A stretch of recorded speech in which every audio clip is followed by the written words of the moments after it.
Hello. Oh, hello. Hello. Hello there. Been some time. It's a fucking weird year, man. It's a really weird year. Tell me about it.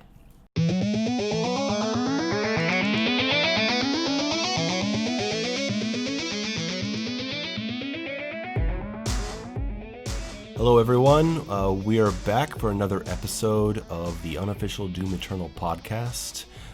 This is under the Mayo, and I'm joined with me. I'm already screwing this up. I am joined by P&D Ketchup. Hello. What up? Hello. It's nice to hear that gorgeous English voice. Cheers, mate. Appreciate it. and the one and only Spud Hunter, man. How you doing? Yeah, g'day, bloke. How you going, alright? Okay. We'll all go hardcore stereotypes. Maybe I can do like a cowboy, and I'll do the whole thing like this. What in Power Nation? Holy shit. So, we haven't done this in how long? Like months. The last one we did was with Carl Jobst, right? And that was in the summer, right?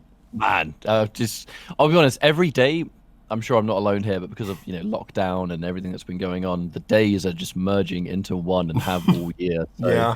You would ask me, when did we do the last one? I couldn't It was last tell week, you. right? It was last week. Last week. I think it was last week. I don't know what you guys on about. Probably been a lot longer than it has felt with everything that's been going on. We've had lots of activity with Doom Eternal. We've had the release of Ancient Gods is finally upon us, and everyone's been able to play it. Draku and everyone's done Ultra Nightmare already. Absolute mad lads. But Have you guys passed Ultra Nightmare yet? I haven't even tried it yet. I've not had time to just sit and grind it out. Okay, Spud. I've done it, but I actually had an ordeal with it. So it came out, and I struggled for like a week on it. I was really smug. I thought, I'll crush it in maybe 2 nights if I screw up the first night. Uh-huh. Dude, the boss fight, it was non-consensual what happened to me, man. Like, it was just stupid. Like, I even had, I have a list of just things to moan about, man. Like, there was this one time I nearly got it, and the last possessed soul that it went, like, I got the pain elemental and it went under the geometry. No. It was just a bug. Like, one time I was like, oh, I've got it, and there was like a bug, and I was like, I'm looking around screaming like, where is it? Where the F is it? What the hell? Because it's all milliseconds. Like, it's not even seconds to think. It's milliseconds, because then it's gonna be back up and then kills you. Jesus. So yeah, no, I literally got it last week, and I think I drank a whole bottle of whiskey after in celebration. It was beautiful. I've been trying. I've been working on a lot of videos, so I haven't really just sat down dedicated to it. I've done it on stream a few times. I've made it to the final boss probably 6 times, and right before this podcast I was playing. I haven't slept, and I played for probably 6 hours, and I got to the boss 2 more times, and I died 2 more times on the final spirit section. The last one, the pain elemental got me, and then the other one, the last spirit got away from me. I couldn't kill him, and then he repossessed the other Dread Knight, and it was all over. And so, man, I have been so furious. I mean, it's an adrenaline rush, but the thing is, it's always on me. Like I got cornered, and I froze up, and I had no health, and I didn't pull out the energy shield. I don't know why. I just didn't. But it would have saved me. But there's just so much going on that it's easy to, for me at least, it's very easy to lose your cool. But I'm gonna get it, man. That's my focus for the next few days. I'm gonna get it. I'm consistently getting to the boss fight. I can take it. Crush it. You get it, man. You get it. I found out there is we can talk about it later, but there is a strat to the boss fight for Nightmare / Ultra Nightmare. Well, go for it. What is it? What is it? Well, I kept, so ultimately, like, save 2 BFG shots, right? Because you can on the last map, you can save I do 2 shots of ammo, because there is that secret just before you enter, and then there's a shot up the top in that room with all the ammo and whatnot, and you save those 2 shots for the last wave, the last phase of the boss fight, Yep. where you get the Pain Elemental and the Dreadnought, and ultimately save those 2 shots for the first one you want to take out. And what I was doing, I was always going for the Pain Elemental because it just seemed logical for whatever reason to me. Because, bastard. He's so bad. because he's up high and he's mobile and he can just always throw projectiles at you, right? And he is tanky AF. Yeah, but the Dreadnought does way more damage and like leaps into you with the splash damage. So after being stubborn and just like ruining run after run and getting screwed by the Dreadnought, I focused on him first, got rid of him, got rid of the spirit, and what I did is you use the the 2 pillars in the center of that fight, and you just keep moving low ground while you're trying to get rid of that Dreadnought and getting rid of the spirit, because you can kind of dash and move while you're still using the microwave beam, and that Pain Elemental will hug those platforms, right, and lose line of sight on you, if that makes sense. Yeah, So while you're it on him, he consistently blocks himself with the pillars. Yeah. So it gives you a bit of an opportunity where if you take out the Pain Elemental, I just always find the Dreadnought somehow finds a way to just do like a friggin' Marvel hero super jump from the other side of the map into your face. Like it's astounding, because it's like you think, oh, the Pain Elemental's flying, he can get to you faster. No, the Dreadnought can get to you faster. It's whack. So after that, I've found out that I literally looked like a peanut for a week, losing that boss fight constantly because it was literally you just had to switch up which one you attack. Obviously, there's still some RNG. You might struggle. The one will be on top of you while you do something, or blah blah blah. But I found out the Dreadnought it seems to be the go-to. So yeah, that seems to be the strat. Have you guys looked into any of the weapon resistance statistics for possessed demons? Nope. Yeah. Who uploaded that? I think it was... I can't remember who uploaded it. It's a prominent name, and I can't remember. I'm going to get a lot of shit for this. But there's a video up that talks about every demon and what the percentage resistance it has to different weapons when it's possessed. And pretty much universally across all possessed demons, they take like 70 to 80% less damage from shotgun and ballista. And then like most of the other weapons are around like a 60 or 62% resistance. I think that's including BFG as well. But then I think they take like 43% resistance to lock-on rockets. So you've noticed that lock-on rockets are still pretty good at like 2 rounds on a possessed Hell Knight and he still dies. But I think, and I mean, someone correct me if I'm wrong, I think the statistics in the boss fight are different, because I'll hit that Hell Knight with 2 rounds of lock-on rockets and he's still coming at me. And I think someone told me, I think Lightning Break told me, Lightning Break is a great player who played my brawler mode on Ultra Nightmare on the base game and beat it, which is insane. And he said, I think he told me that the Pain Elemental has like a 98 or 99% resistance to the tendrils of the BFG when shot in the air. Oh yeah. Yeah, but if you shoot him directly with the ball, there's much less resistance to it.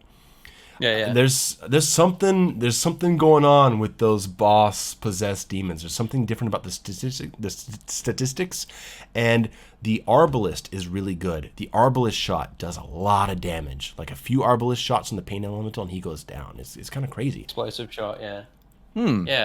Yeah, there's some interesting stats on that stuff. I sort of learned it through osmosis. Like I never found the stats. I just found, like, as I said before, lock-on burst, we'd say like a couple grenades. Mm-hmm. That's what I always did. So it seemed to do the trick. But Ketchup. Yeah, who would have thought that? Who would have thought that the 2 Marauders were going to be a meme compared to a possessed Marauder? Oh yeah, but that's what I've loved the most. I think they to be honest, folks, it kind of seems like they specifically kept the nature of the spirits hidden. So they release the double Marauders and they make it very clear, didn't they? Like anyone that follows the social medias or whatever knows that right up until the release of Ancient Gods, they were constantly memeing about the fact that, by the way, this actually has 2 Marauders in it. And then obviously, some of us aren't worried, most of us. And then a lot of people are like, oh my God, no, not 2 of them. And then when the game actually comes out, they didn't tell us anything really about how the spirits worked, or if they did, I didn't see it. And then you end up having to deal with Spirit Marauder and Spirit Cyber Demon at the end of the game, and it's like stuff that makes you go like, wait, what? You think you've dealt with because I'm gonna be honest, in my first ever run through, obviously I played the game on Nightmare on my first playthrough, and when I saw the double Marauders, they gave me, even in that arena you fight them in, the double Marauders gave me the least trouble. Yeah, most people I think are saying like, the double Marauders, it wasn't that bad. Because I mean, we've been fighting the Marauder for 7 months, right? Like we were 8 months. We know how to deal with it. 2 of them in an open space, that's not really anything. But we have to consider that we are the minority here, right? The elite. I mean, the vast number of people who play video games play them once or twice, and maybe they don't even finish them. And if they go into this DLC and they don't really know how to fight the Marauder very well, fighting 2 of them is probably hell. The funny thing is though, like your video kind of exposed some of the internet critics and the journalists out there complaining about the Marauder, like breaking the game and being too hard and stuff. It's like some of those guys are quote unquote like professional gamers, like that's all they do all day is play. I know they write as well and they critique. But I don't know, man. I still think people that are like proficient with games still struggle with them for some reason. I think it's more of like I don't know. They're just used to point and click. You know what I mean? Yeah. The number one critique, you would always hear, and we have this conversation all the time, and it's always prominent, is when people talk about the Marauder, there's always this kind of talking point of, they completely go against the design of the game, and they break the game, and they do this and they do that. But a lot of the stuff that frustrates you about the Marauder clearly is something that the team were aware of, but I think they liked that. So when you go into Ancient Gods, how many Marauder fights now have Marauders appear where there's loads of fodder around, with clearly the idea of enemies shooting at you, hitting the Marauder, and completely messing up his pattern just to make him more challenging. Like, there is so much of that in Ancient Gods. Dude, on the Holt, level 3, that first big room is just like a wake-up call. And when that Marauder appears with the Tyrant, and I'm trying to like kind of step back and bait his melee, right? And just imps are just like hitting me with fireballs all over the place, and I can't concentrate. And then he comes in, and then he's gonna melee, but then he gets hit by something, and he brings up his shield, and he does it is like they really played into that, and they made the Marauder. They really made him shine, I think, in the DLC because of those things that make him feel like something that's kind of unpredictable, which is what I like about fighting him. Like, you can bait him into certain stuff, but you put him in the right situation, especially when he's blocking enemy fire or that he's buffed. He does stuff like I'm sure everyone has experienced this with the Marauder a couple times. The Marauder will just be running straight at you, right? And you're like, here he comes, man. Here he comes. And he runs straight at you. And then right when he gets into melee range, he just stops. And he just stops. He stands and he just stares at you. And then he just kind of goes, he just like shifts over to the left a couple steps. And then he shoots a projectile and it just hits you right in the face. Dude, that's like a For Honor delayed attack or something, you know what I mean? Where like he runs in and he just that's actually for me my least favorite thing about the Marauder is when he does that. He runs in a complete straight line. You've got the distance in your mind. You're just expecting that beam. It's almost in your muscle memory, and then he doesn't do it. Yeah. And then some other enemy, the time you took just looking at him, waiting for him to do it, other enemies have been attacking you, so you've been taking a little bit of damage there. Be like, I took damage, it's fine. And then nothing happens. And then you try and divert your attention towards shooting at you. And then in the corner of your ear, you hear, and then you're dead. But no, so I guess to go back on my point is like, there's the way the Marauder was implemented in almost every appearance in the Ancient Gods I think further amplifies how, in fact, the Marauder does fit into the game. It's a massive exclamation point into an arena, or a moment to catch you off guard and keep you on your toes. How many times in Ancient Gods does a tyrant appear? Do you remember when you go underwater, that tyrant appears in that little corridor? Like, you think you're doing well and you think you're comfortable, and you're in that tiny corridor and you hear the spawn and you turn around, there's a tyrant there.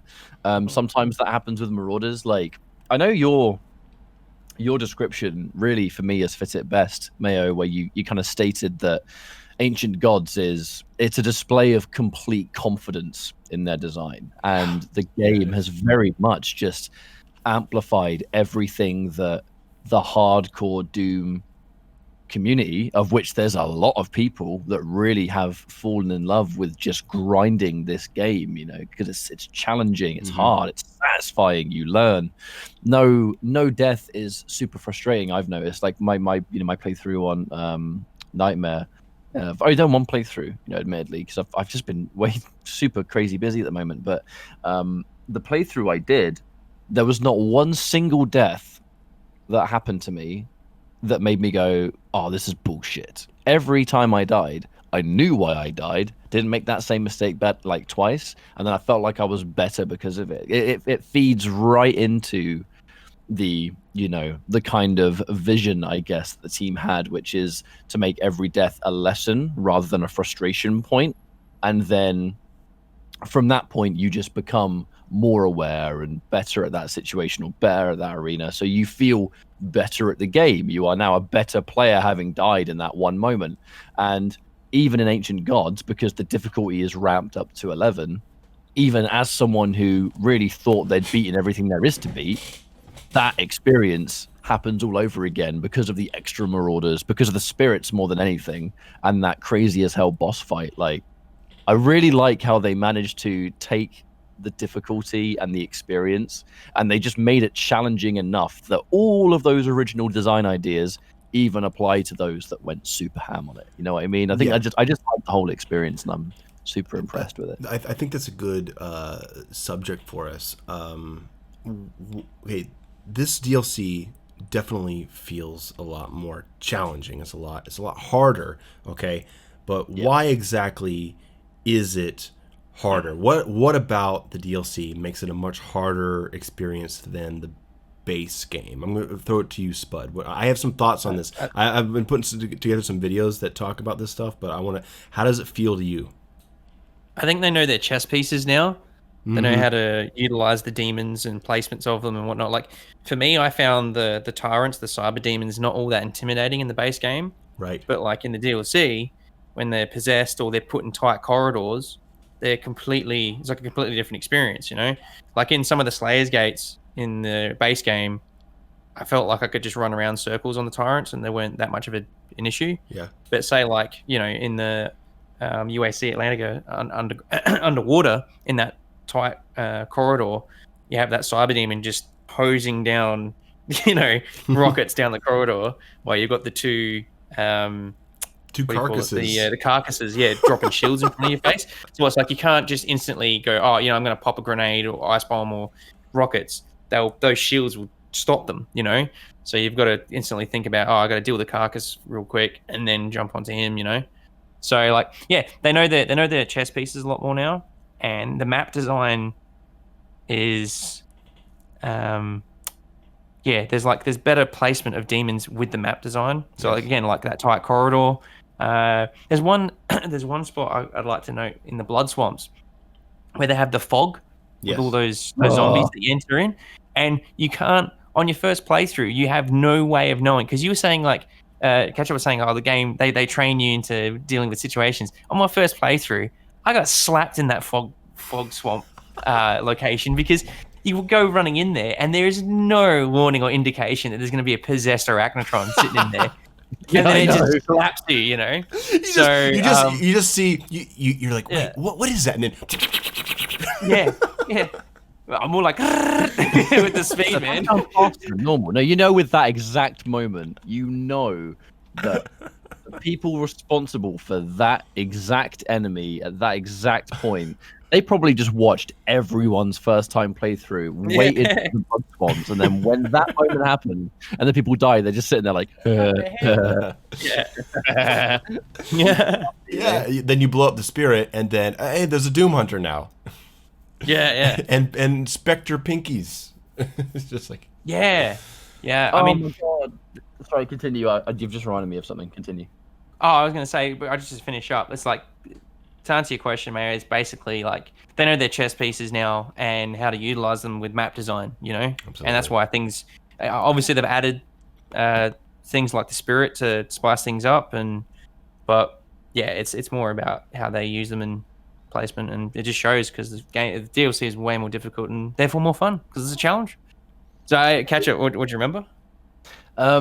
You use the word invisible, right? And there's one thing we haven't talked about yet, and it is the Invisible Whiplash. Oh, that's one of my favorite additions to this thing, man. Yeah, Whiplash was always I was always kind of like, everyone was at launch, complaining about Marauder, and in my head I'm like, the real enemy on those early moments of learning the game, Whiplash was like a big numero uno, next to Archvile and Whiplash were my two least favorite to fight in the campaign. And I kind of just knew that I felt like they'd do something weird. I knew they were going to do something weird they didn't talk about or anything. And then I hear the I'm like, okay, there's a Whiplash.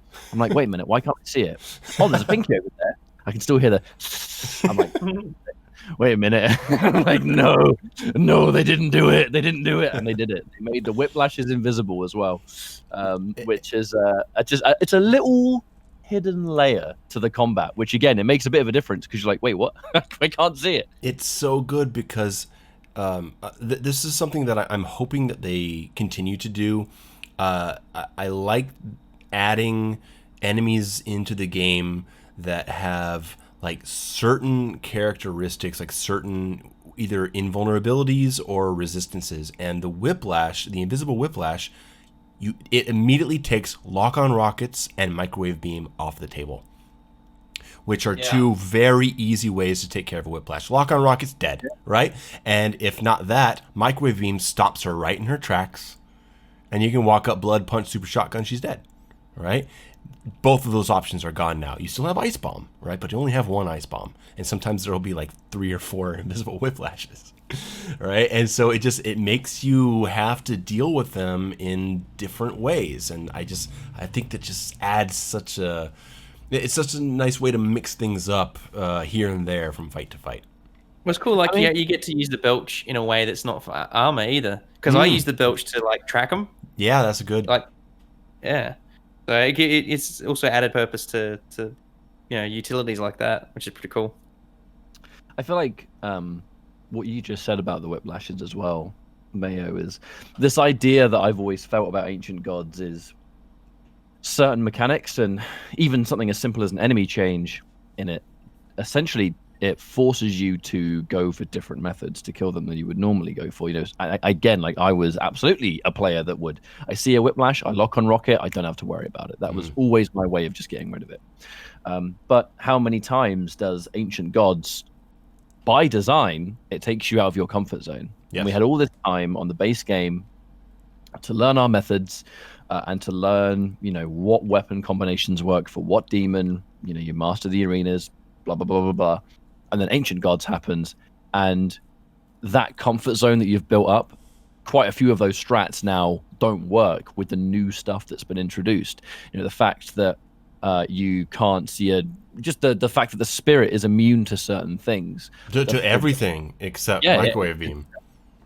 So it's kind of like the fact that the new additions force you to do new strats that you've never experienced in the past.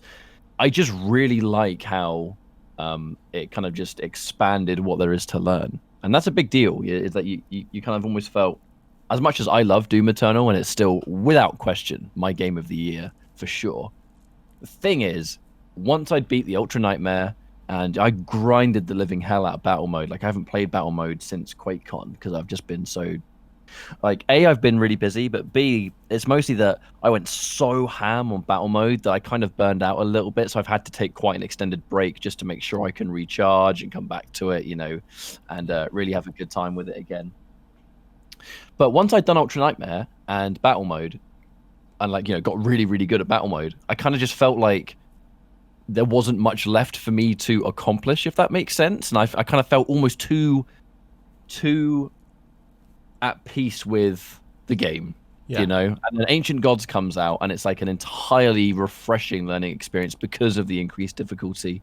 I know you asked, I don't want to talk for too long here and hog all the airtime, but I know you asked the question of what specifically makes it more difficult, in our opinion. Yeah. For me, it's not only the the kind of obvious new mechanics like the spirits and the changes to some of the demons, but also the placement of those demons, how they clearly know what combos can be effective together in arenas.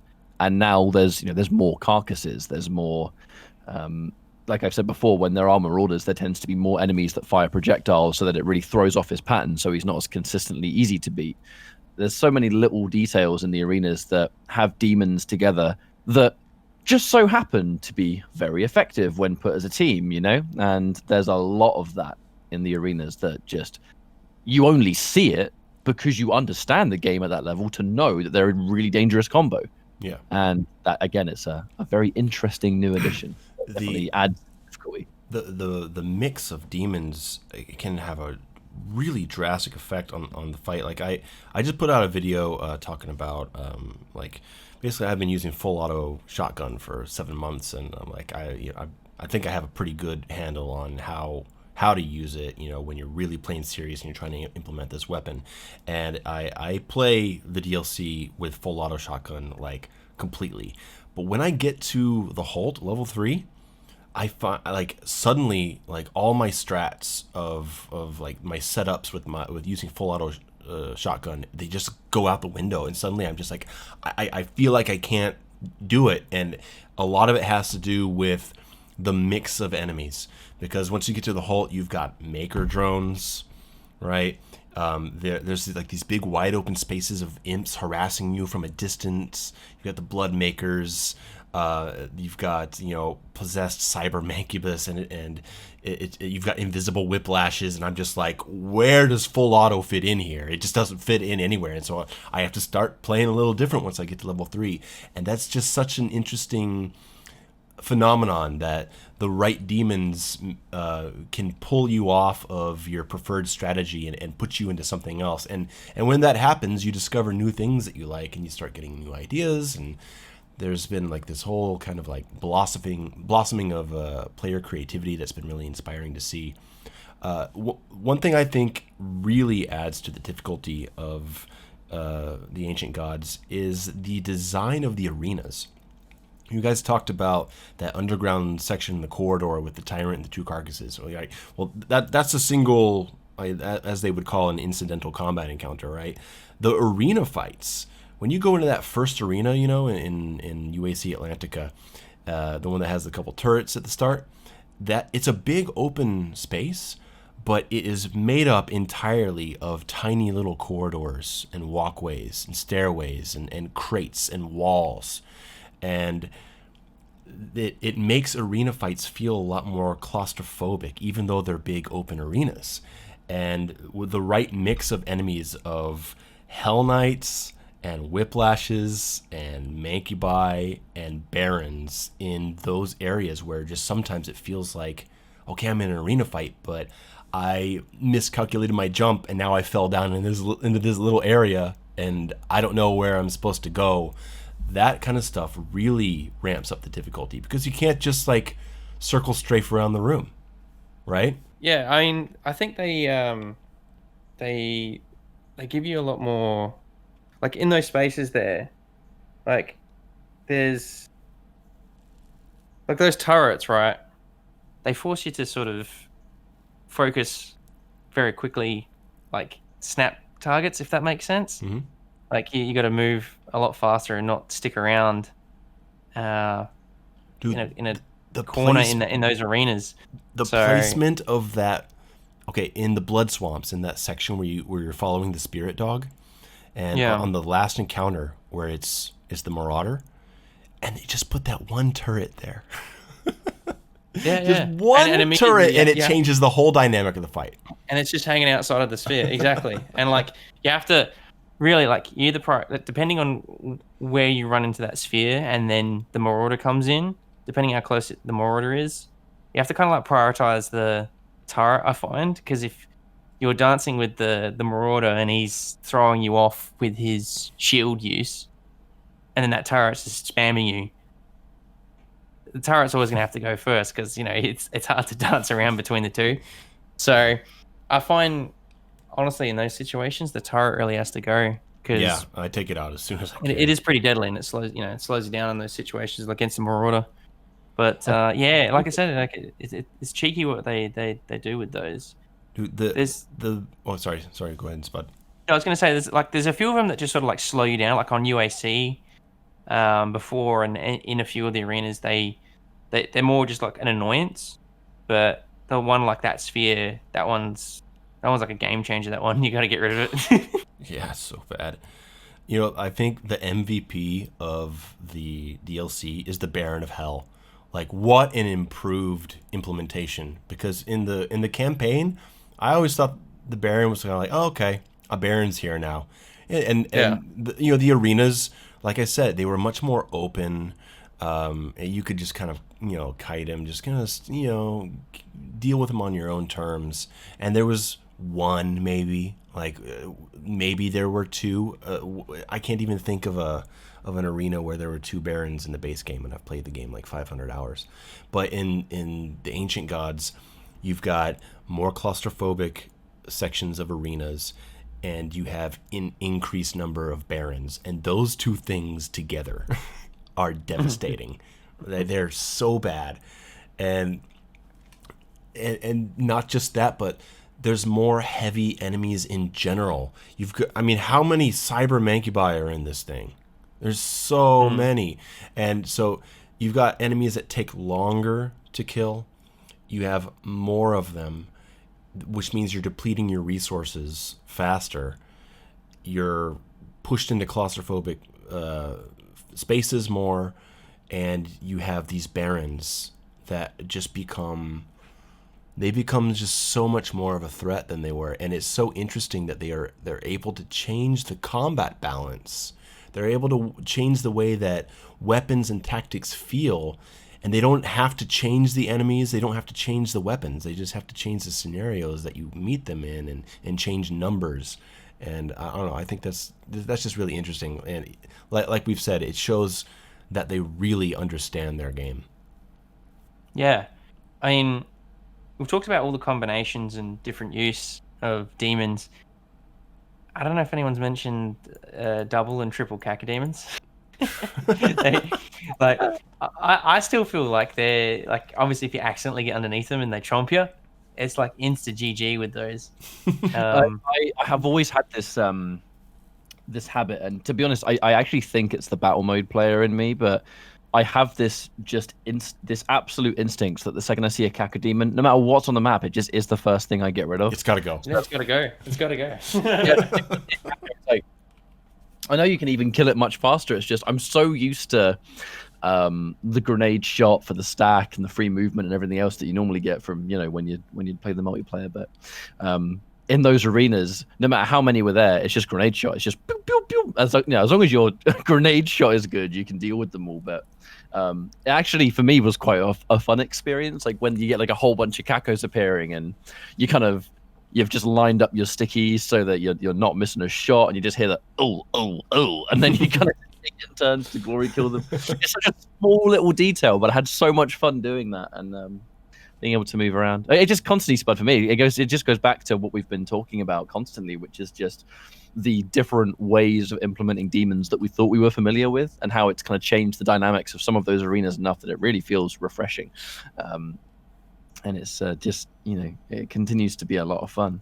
But there are so many elements to it. We haven't even touched on the blood makers and what they bring to the table. Let's do that. Let's do that now. Bloodmaker. How do you guys feel about it?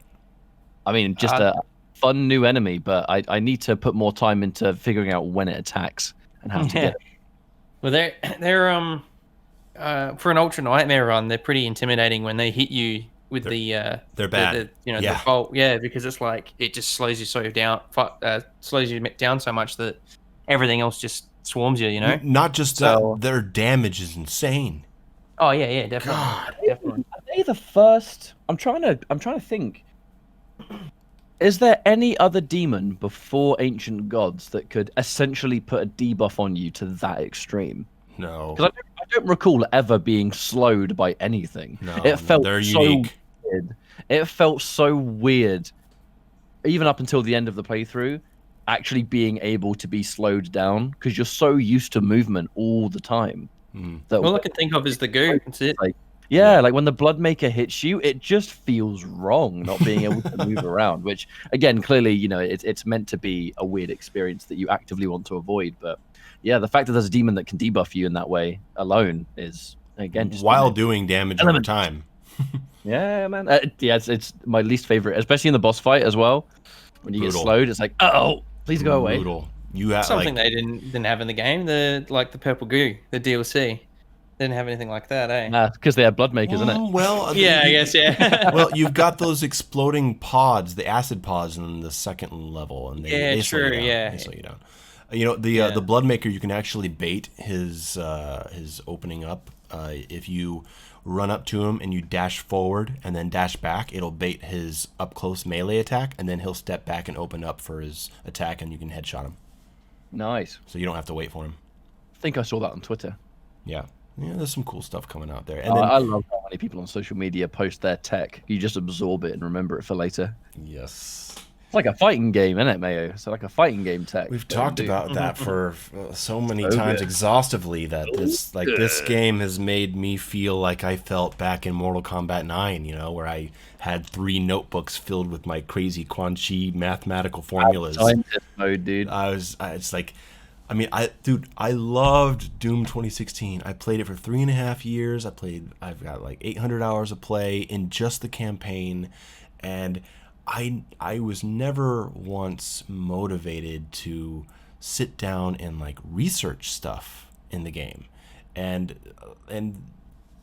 now I've got videos that go on talking about just like one specific mod and different ways you can use it, and like I felt like that depth just wasn't there in 2016. For as great as that game was, this game feels like a fighting game. It feels like learning a character that you're attracted to, and developing all your unique strategies and taking it into the field to see how they play out. It's so, I don't know, there's something really special about it. Yeah. I guess it's that old chestnut of like, it feels like a game of chess, Like some games can sort of just feel like you're playing like a long game of Monopoly or something, whereas Doom Eternal really feels like chess, like we discussed the boss fight towards the end of the DLC. That thing in itself is like a really fast Rubik's Cube. You could get it. Like, I mean, the thing looks like a Rubik's Cube. I knew you were going to bring it up eventually. Yeah. Because that's such a weird boss fight to play for the first time because you just have no idea what it's going to do. It's like there's a cube, and now it's flying around. I think I played this in an NES game once, like Blaster Master. But it's like, what am I going to do now? That was a very unusual. I mean, it was cool, but it was a very unusual fight. It was just really weird, like a flying box. Yeah, it's not that. I don't think it's very hard, but if for some reason it gets out of control, it goes south very quickly. Because those eyeballs, if you don't shut them down, they shoot you with that kind of Bloodmaker debuff, and now you've got Hell Knights and Pinkies bashing your face in. And so, like, usually I go through and I'm just like, okay, Precision Bolt Ballista, shut them down, bam, punch it, all right, freeze those guys, okay, we're good. But then every few playthroughs or so, maybe I'll miss a couple shots, then I'll get flanked by a Pinky, or I won't be watching my ammo and I'll run out of Ballista, and then I kind of lock up for a moment, and then suddenly I'm spending 5 times longer in this fight than I had planned because things get out of control. But things get out of control all the time in this DLC if you don't keep them that way. if you don't pay attention. I mean, one surprise with those eyeballs, the boxes, they if you leave them too long, when you shut them down, they go straight back up. I learned that about 5 hours ago. Yeah, that's a good slap, that one. But honestly, nothing really beats. Nothing compares. Like, I think one interesting discussion we could have is how do they top the end of the DLC when it comes to difficulty? Because that last boss fight is the equivalent of like walking into a dark shed, like no light on, and there's just rakes everywhere, and you stand on one and because it just throws everything at you, and you have no time to assimilate what's going on. Particularly the last two phases. The first two are okay because they have like a little cinematic, and it's like, okay, here's here they are, and then all right, here's the two possessed. You got the Mancubus and the Hell Knight. But then the last two waves is just like you get thrown into it, and then it just shoots everything at you, And the second to last wave, I'm still handling it very poorly. I can't get a shot on the Seraphim in that phase when there's all that stuff going on. And no one's talking about this, but there's how many phases are there? There's 6 phases. Pretty sure right? it's 4. No, there's 6. You fight him once, right? And then there's the double spirits, or the Hell Knights and the Mancubi, right? Cacodemons? Yeah. Okay, I guess there's 5, and then there's the Cacodemons, and then there's the other phase where you're fighting him, and then there's the spirit. So that's 5. No one's talking about that fucking Cacodemon phase. That okay, I have died there once, right? I was embarrassed by it, but it got out of hand. But the thing is, the Cacodemons are spawning so quickly. And you're moving around on these platforms of changing hazards, and you can't touch the ground either. And then you've got the laser swing back and forth. You need to kill the Cacodemons pretty quickly, right? Yeah. And you can use sticky bombs for sure, right? But here's the thing: I'm not a sticky bomb player. I like using full auto, and so I kind of leave sticky bombs behind. So what I'm doing is I'm doing like precision bolt ballista and then meat hook in kill, or like rocket ballista, stuff like that. And maybe I need to switch to sticky bombs solely for that part, because after I finish that wave, I've got nothing. I have no plasma left. I have no rockets left, and then it puts me in that last phase, that other phase, and I'm just completely depleted of resources, and it just gets so painful.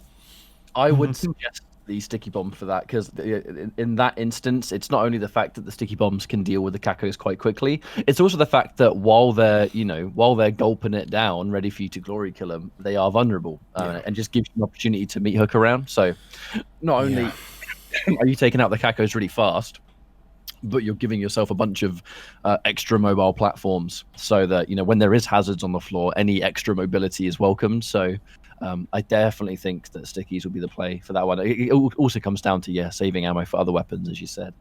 But I had a lot of fun in that.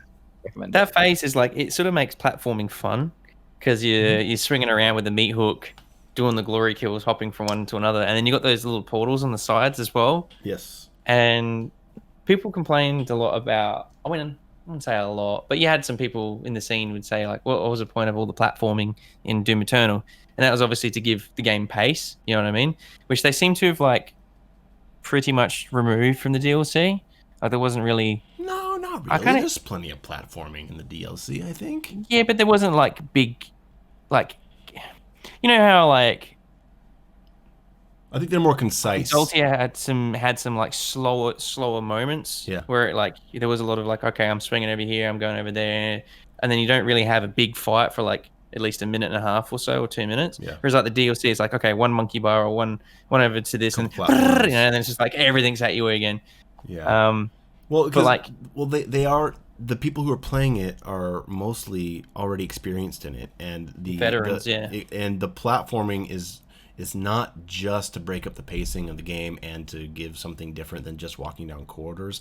It's also something to get good at, because like you think of players that come in and maybe they're not very good at the platforming, right? Well, the thing is, if you're not very good at the platforming, you're not going to be very good at the arena fights either, because the arena fights have so many navigation options, right? Like when I'm playing the game, I'm jumping everywhere. I'm climbing this thing. I jump up and then I do like a reverse swing off of a monkey bar up onto another platform.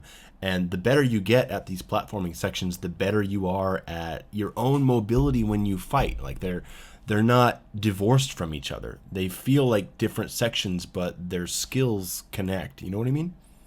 Yeah. Yeah, I mean, well, that's why I say, like, with that Cacodemon phase, it all feels like it kind of, sort of comes together a bit there. I'd love to see like, more of that, honestly. Jumping around, yeah. Yeah. But hey, all right, to finish up that last boss fight, how do you, because I've been thinking heaps about it, and I struggle. How do you top the difficulty of that last boss fight? You don't... Because, like, obviously we're going to be versing the evil mirror image of ourselves, right? The Slayer. Possibly, possibly. Or they team up. I mean, it will just be like was it Dark Link in Ocarina of Time's Water Temple, where he just waits for you to press a button and does the exact same button. Yeah. Yeah, so it's just a case of just breaking the cycle. Yeah. How do you top it? Well, okay, they obviously like keeping the Doom dance alive in the boss fights, right? Like you're all the way from the first fight with the first Doom Hunter, right? It's not just the Doom Hunter. It's the Doom Hunter, and there's prowlers and carcasses, right? So you're still engaged in the game's combat while you fight a boss. They like that a lot. All your boss fights are like that. And how do they top this? Like, talking about difficulty? Well, I think it's pretty reasonable to expect the next boss fight to feel quite a bit different. Right? Like, you can't just take what they did with the Seraphim and make it harder, right? The boss fight of the next DLC won't have spirits in it. It won't have Bloodmakers in it. It'll be a whole new thing with new enemies that we haven't even imagined yet. So who knows, right? But it'll be hard, I'm sure. It might have a whole bunch of new stuff that will be much harder than everything that we've had before. It could be. You know, so it's like... I'm excited. No, because let's just look at what they're doing, right? The Ancient Gods Part 1 was looking at the... Sorry if there's any noise, by the way. I've turned my fan on. It's quite warm in my house at the moment. I don't hear anything. We're good. All right, wonderful. So, looking at Ancient Gods, it was base game. The team had a lot of time to study and understand the mechanics of the game. And then they could decide, excuse me, what would work really well in... the DLC. So they can add enemies that add flair to the combat and change the positions and stuff. So they had this idea of being able to look at the base game and decide what would work in Ancient Gods to expand the combat. Like we've spent ages talking about it, and then this idea that with Ancient Gods Part 2 they can look at Part 1 and base game and then look at, well, how can we add even more to Part 2? So, to be honest, they did such a good job with the first DLC that I'm actually really excited to see what they do with the second one, because surely it's going to be ridiculous. How do they top it? I mean, I think it's like, I mean, obviously, we're versing. I mean, it could be a surprise, but if we're versing like a clone of ourselves, essentially. I guess it could end up feeling like a bit of a multiplayer deathmatch kind of situation. Kind of like the Marauder feels when you fight him, like you're fighting something that's not just a bullet sponge. Yeah, and there's been like speculation that like if they add that, they might add a deathmatch mode to the game. Yeah, because multiplayer's under multiplayer now, with just like battle mode as a sub. Category under multiplayer rather than battle mode. So possible. Maybe. But yeah, that last boss fight was just hectic. I was just thinking, what can they do outside of just launching a tactical nuke that just wipes out the map and like, yeah. So it'll be interesting. DLC 2. Can't wait to see what they do to top it. I hope it doesn't take too long. I hope it's not 8 months.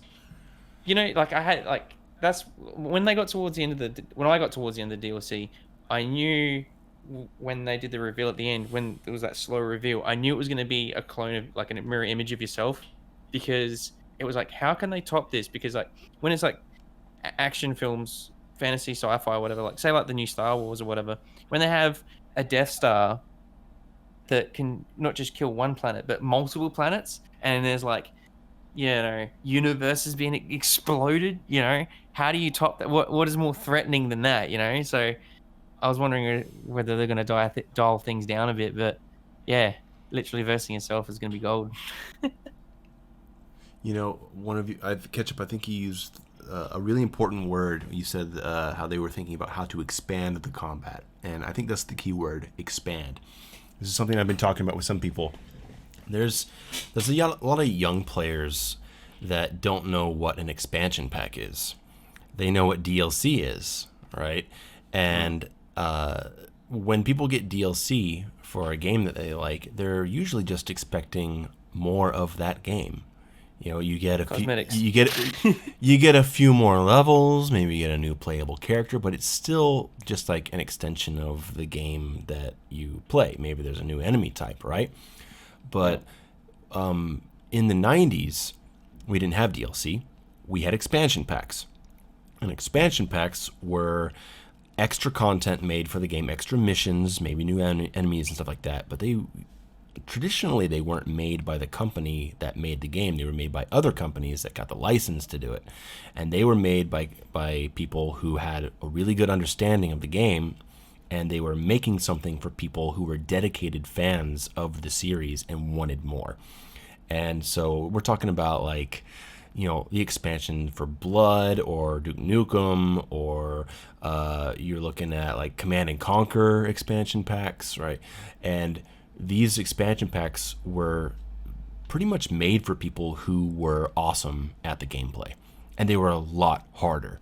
And that's what the Ancient Gods is. It's not a modern DLC. It's an expansion pack, just like how so much of Doom Eternal pays tribute to the 90s shooter, I guess, theory of design, the way that it's played. The DLC follows the same tradition. It's like a 90s expansion. It is hardcore, and it's insane, and it expands on the game. It doesn't just add to it. And that, just like the game itself, the base game itself, it was just so refreshing, because I feel like they're making this stuff in line with how things, I guess, with how things used to be before they got watered down to the point to where so many things are today. They just go all in. That's how it should be. I mean, and what better people to do it than id Software? Yeah, the guys who basically invented it. Yeah, and I'll think back to like the Quake 1 and 2 expansion packs. They upped things, Mm-hmm. Especially Quake 2. Quake 2 had way more difficult enemies in those. Quake 2 base game sort of felt a bit more bland compared to that. But yeah, hopefully it sets a trend, because I said way back that Doom Eternal will hopefully set a trend of having more FPS games with a little bit more substance to the fighting rather than point and click, and cover systems and shit. Well, let's talk about the response, okay? Because, I mean, like, if you look on Steam, I think it's got like a 7 out of 10. And there's people who are like, it's way too hard. The arena fight. Ancient Gods on Steam has a 7 out of 10. I believe so. That's what someone told me yesterday. Let me just look it up real quick. The ancient. Sorry, I hope it didn't sound like I was challenging you there. I just genuinely had no idea. No, well, I mean, I haven't looked it up myself, but I will look here. It says mostly positive. It has a 78%. And there's a lot of. It's way too hard. The arena fights go on too long.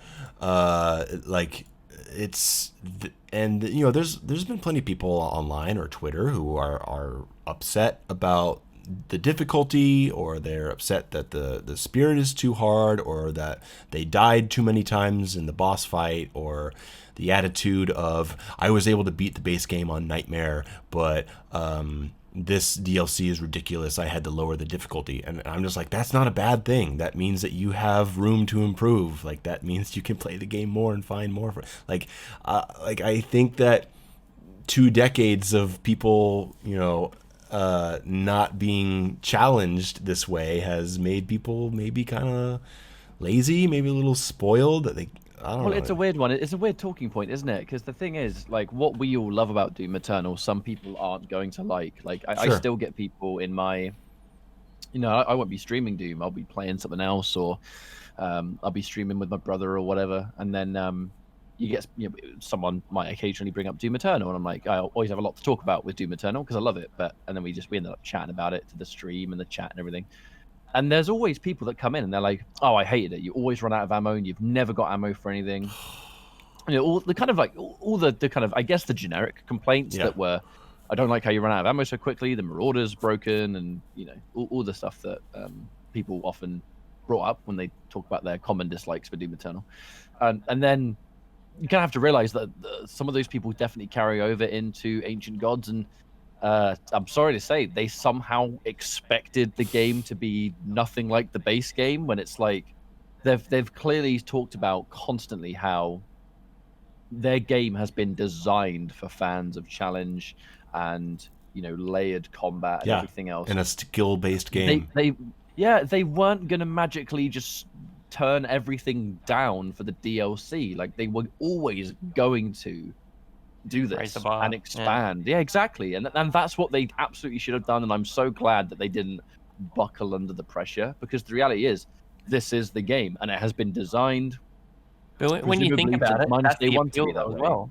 You want to be unique. That's its appeal. The game is difficult. You don't want to be just another, shooter that's pretty. You want some appeal and actual sometimes and sometimes when you're not the norm, that's not appealing to everyone because they're not used to it. Like, I think about films and how some films at a certain time in history, they weren't revered or received well commercially because of reasons, or the current trends and patterns of tastes in like John Carpenter's The Thing, hated when it came out. The Thing, The Shining. Yeah. Starship Troopers, horrifically misunderstood. Yeah. But those films become like they just sell gangbusters on DVDs and Blu-rays because they over time they developed, I wouldn't even call it a cult following, they just became mainstream because people's attitudes changed with it, with time. So I find stuff like maybe the DLC will have the same thing happen with some of the casual players that have picked up the game and went, my hands are broken. So did any of you see the IGN review? No. Ancient Gods. Yeah. No. That's okay. There can be people who don't like the game and want everything about the game to change and hate it. Fine, whatever, right? That's going to happen no matter what, especially with a game that is trying to raise the bar and revolutionize as much as this game does. But so, I mean, I'm glad that the developer doesn't cave into that stuff and say, okay, well, we're gonna give you an extra 10 shotgun rounds for the start, and we're gonna make sure the Marauder's shield can be disabled, and we're gonna take out the they didn't do that, right? And that's great. And the only people I feel who have the ability to pressure id Software to do that are the people higher up, right? Publishers, right? And IGN gave The Ancient Gods a 7 out of 10, right? They gave it a 7 out of 10, and the footage that they showed has the guy fighting a Marauder with the chain gun. And I'm That's just your problem right there. I'm like, dude, not only did you fight him with the chain gun, you put that footage in your review. How? And then 7 out of 10. And that's the stuff that concerns me, right?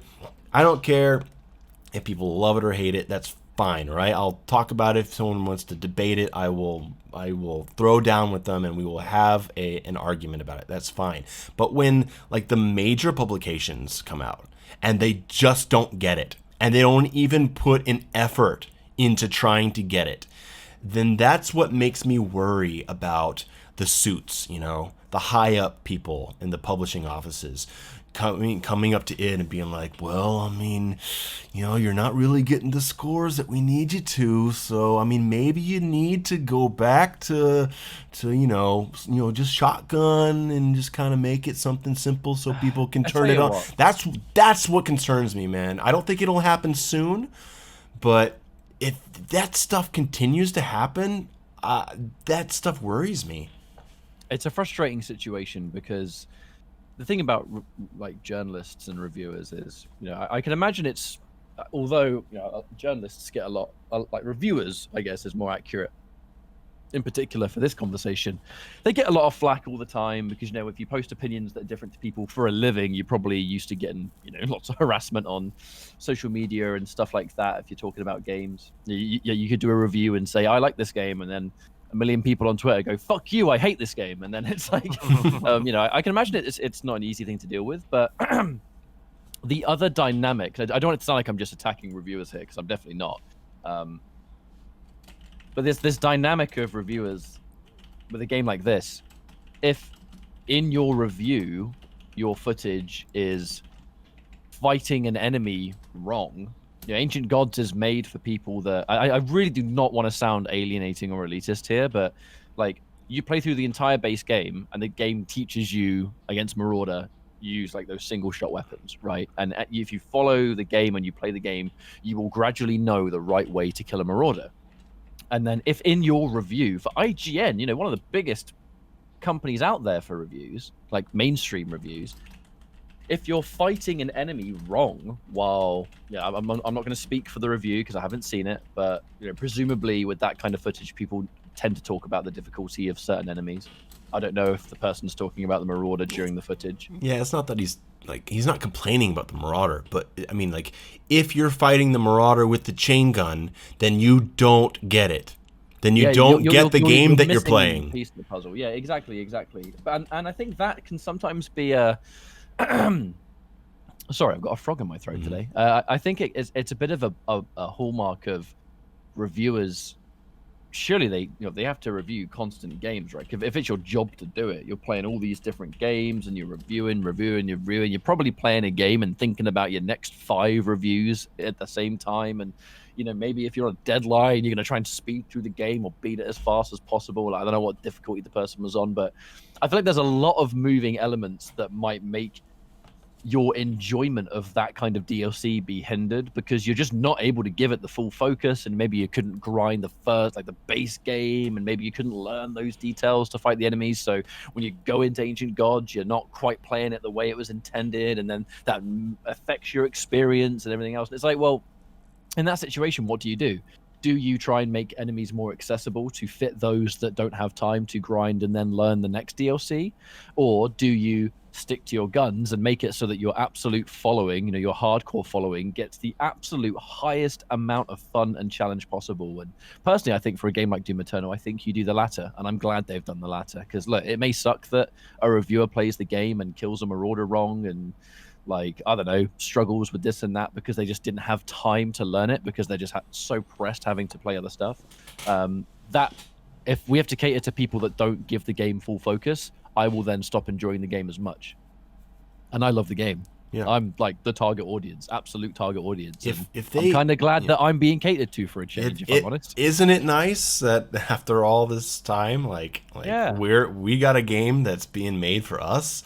It's been a long time since I felt like that. Yeah, man, it feels good.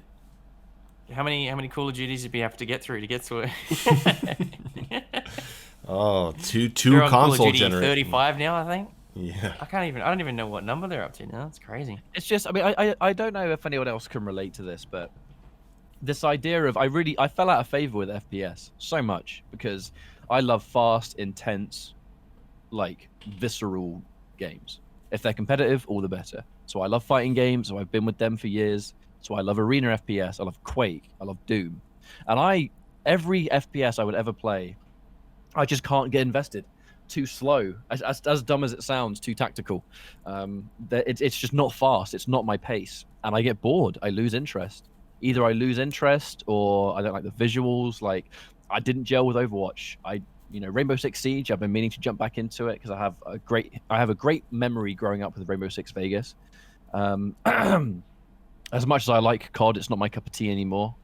And it's like loads of other FPS, they're just too slow for me. They're way too slow, and I don't get any satisfaction playing modern FPS anymore, apart from Quake for the longest time. And then Doom Eternal comes out, and it's like, holy shit! Finally, a modern FPS that has everything I want in it. Every single little thing about Doom Eternal I love, and I feel like it is exactly what I was looking for after a long time of not being satisfied with FPS, besides a couple of examples. And then you get people saying, you got to turn all this down. And I'm like, dude, I finally have a game that I feel like was made for me, and now you're telling people they should change it? Yeah. Fuck off! Leave it alone! It's exactly the way I like it, at last. It took me years to find a game like this that I love this much. Fuck off. Yeah. I don't know how many comments I've gone through of people saying if there's only one gun I like, I should be able to use that gun to play through the game. And I'm just like, dude, how many games do you have that you can play like that? Go play 800 other games that play that way, please. It's out there. Play that instead. Yeah. Oh man. Anyway, how about that Ancient Gods, fellas? It's pretty great. I've got a lot of time in it. And I'm still sticking with Ultra Nightmare. And I'll say here for everybody, next week I am putting out a video on the Unmaker. It is time to talk about the Unmaker. We can talk about the Unmaker here. Well, Ketchup, I don't know how much you have played around with it, because you said you only played the Ancient Gods one time through. So Spud, this might be more for you. I'm gonna be honest. I've never I don't really use it, because as far as I was concerned, that shit sucks. Okay, all right, Spud, what are your thoughts? I just use it when there's the adrenaline, the haste pickups. Okay, that's it. Literally it, exclusively it. That's it. Otherwise, it's just the traditional BFG. Because it's just, yeah, like obviously, because when you pick up the adrenaline, there's the unlimited ammo. Right. So you can just target fire and spamish, just like crazy with it. But, so the Unmaker has a really nice place in the DLC, because there's a couple of factors I'll go over in my video at length, but I'll just go over it quickly here.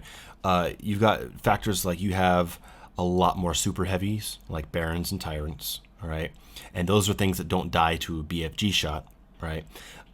You have only 2 BFG cells to pick up in the first level, right? That's another big one right there, right? There's a couple other factors. There's no Crucible, right? So you don't have that one-hit kill on a super heavy that you need to take out. You have more super heavies and heavy demons, all right, which makes your BFG not as good, because like you're not killing these things with the BFG, and you have arenas that have more obstructions in them, claustrophobic sections, pillars, walls. You shoot the BFG up in the air and it hits something and you've wasted your shot. There's all kinds of factors that go into balancing this, and the Unmaker's main use is in focusing down a super heavy demon, like a Baron or a Tyrant, or like a heavy like a Pain Elemental if you want to. And in the DLC, since there's so many more of them, the Unmaker becomes really, really viable, and I've been using it in all of my runs now. Unmaker combos, like a Baron. You throw down an Ice Bomb, you dash in, you shoot 6 rounds of BFG with the Unmaker, just like a little, that's it. Shotgun, ballista, he's dead. It's crazy. Like the amount of damage that the Unmaker does, especially combined with the Ice Bomb, is absurd. And I tested it. I played through the entire DLC, killing every Baron and every Tyrant using Unmaker combos, sometimes with ice bomb and sometimes with regular grenades, shooting from anywhere from 6 to 10 rounds of BFG at these guys. I killed every single one of them, and I still went into the final boss with full BFG. And these Unmaker combos delete super heavies so fast. and I really recommend trying it out. And you can try it out in that first room in the DLC. You play through that first little area, you go into the side room, you get the key, you come out, and then there's those 2 Cybermacubi on the stairs. You kill them, and then a Baron will spawn. And so I ask everybody to try it out. You go to that Baron, throw an ice bomb, shoot 6 cells of Unmaker, and then do like super shotgun, blood punches. I do super shotgun full auto, and they're deleted. And it's so ammo efficient and it's so fast that it really has a comfortable place in the DLC, one that it just didn't have in the base game. I'll have to give it a whirl. It's very cool. I was sticking to the same old tried and true of just using it when the adrenaline's in the picture, like in that one of those rooms in UAC, and then try it out, man. Because since we're good enough now to where we don't really need that panic BFG so much, then you can instead deal with all the enemies on regular terms, and then spot that Baron and the Tyrant, and then just go in and delete both of them at the cost of like 12 BFG cells and a quick combo. And it's crazy. It's really, really useful and very fun. I might give it a whirl. Yeah, I'll have a video on Thursday about it. Oh, killer. I'll have to give that a bit of an experiment. Yeah. No, because it just, for me, it seemed underwhelming in the main campaign. It is. So it is underwhelming in the main campaign because of things like the existence of the Crucible, the low number of super heavies, the open space arena. It all goes into it. Like kind of like how there's certain like weapon mods that feel more useful in the DLC simply because of the structure. The Unmaker actually has the same effect. It's pretty cool. Well, I barely touched the Heat Blast in the DLC. Yeah? Like, I just, like, it just seems, I mean, obviously, you got to use it for the, the spirits, but, I think it's trained me more to use it to stun lock people, stun lock demons, rather, and then switch to another weapon. More people are using the plasma lock switching combos, and it makes me so happy. Like, I know that there's people who don't like that you have to kill the spirit with a microwave beam. I get that. I think it's okay for a specialty enemy that appears like 7 times across 2 levels, not counting the boss fight. It's a specialty enemy. It's an ethereal creature, so having different properties I think works. I don't want to see more enemies that can only be killed with 1 gun in the rest of the DLC, but I think it's okay with the spirit. I think it's cool. And I know there's people who don't like having to use it, but I think one nice positive effect of it is that there's a lot more people who are realizing, oh wow, the microwave beam can be used in some pretty interesting ways, and they're starting to use it, and that just makes me happy. Yeah. Well, you were one of the first people to You spread the good word. Shouting from the rooftops, man. Microwave beam is good. Like, why aren't you guys using this? This is gather amazing. Around, people, gather around.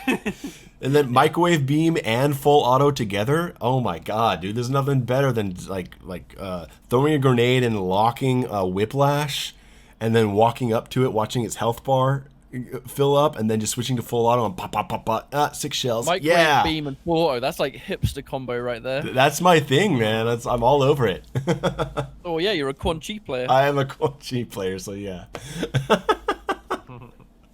No, there is something to be said about this nature of, and this can be translated to any genre. It's why I think there's this wonderful comparison you can make with Doom Eternal to fighting games, is that there's definitely people out there that get a real kick out of going against the grain and looking for as many top level strats with stuff that players are overlooking or maybe even underrating. That there's this absolute great satisfaction that comes from discovering tech and stuff that could really work and take people by surprise with stuff that I think has just been brushed off. Doom has that. The weapon attachments that people don't bother with certain weapon combos that people wouldn't have thought about. Like in this regard, where you were looking into microwave beam, and there are loads of different ways you can make it work. The full auto mod, again, a lot of underrated thing. I watched your video on the full auto about the ammo count, and I was like, I'd never even thought of the ammo side of things. You know what I mean? And when I saw your video of stunning the Marauder with the stagger from the grenade, and then hitting them with a full auto, hitting them with like a full auto sequence, not only costs you like 6 shells because of the ammo that you get back, and it's like, I'd never thought about doing any of that, but it's legit for sure, absolutely. And then the other elements to it too. But I really think there's a satisfaction out of discovering the undiscovered, and a lot of it lies within stuff that the community dismisses. It's so rewarding to do that stuff. It's a bit infuriating for people to just brush it off and be like, well, if you're trying to play this game on a high level, you can't use any of this stuff.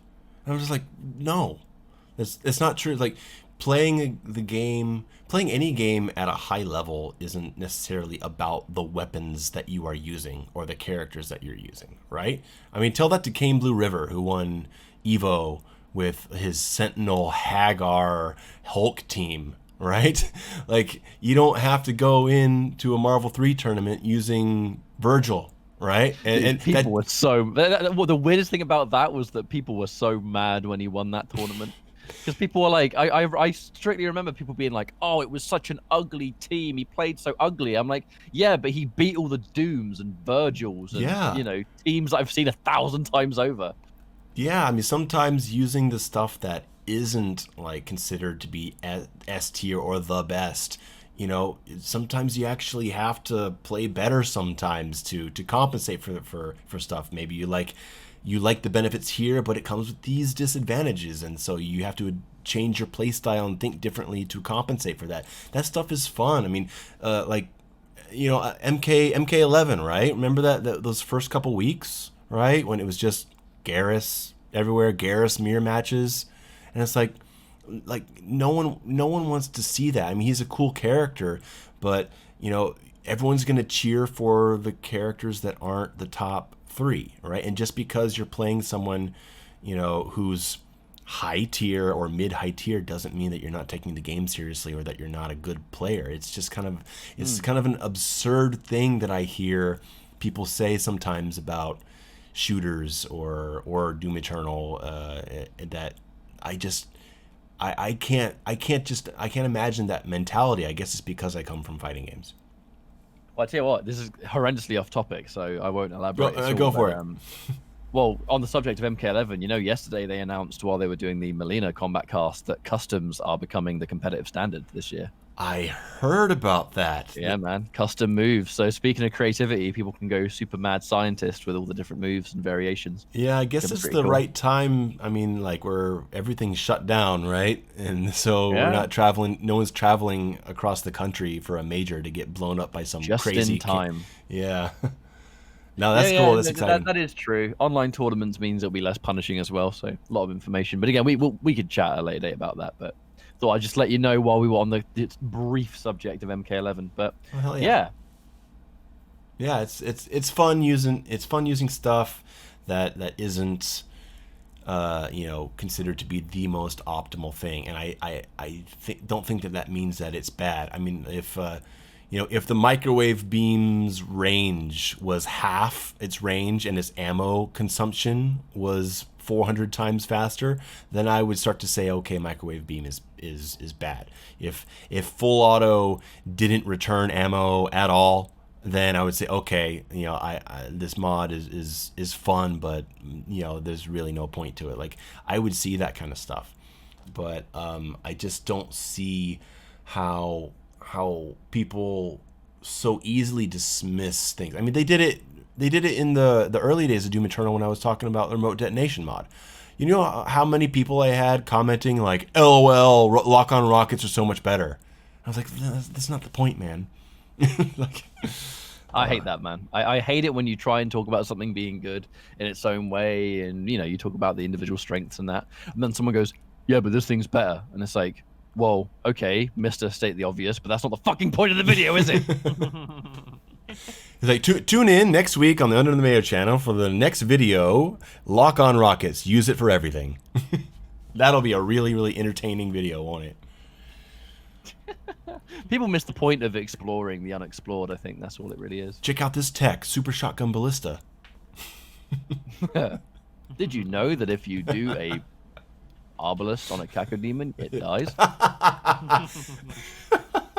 Tune in next time on Top Level Doom Eternal strats. And if you don't kill a cacodemon that way, then you're not playing the game on a high level. God. I love Doom Eternal, man. I do too. I love it. Nothing's made me this excited. It's been nice to catch up with you guys again. It has. It has. Yeah. Does anyone want to throw in anything else before we close it? I know, Ketchup, you gotta go pick up your groceries. So. Yeah, I gotta go pick up my groceries thanks to this UK lockdown. I'm well hyped for that. Woo! Good times. No, from Spuddy, other than just waiting in bated breath for DLC 2, see what they're gonna, how they amp it up. You know, I can't imagine what they'll do next. Yeah, it's hard to imagine. Bring it on. I would love to see an enemy that teleports when you lock on rockets. You lock on, kind of like the Seraphim. You know, Yeah. I would love to. I like those kind of like specific enemy resistances.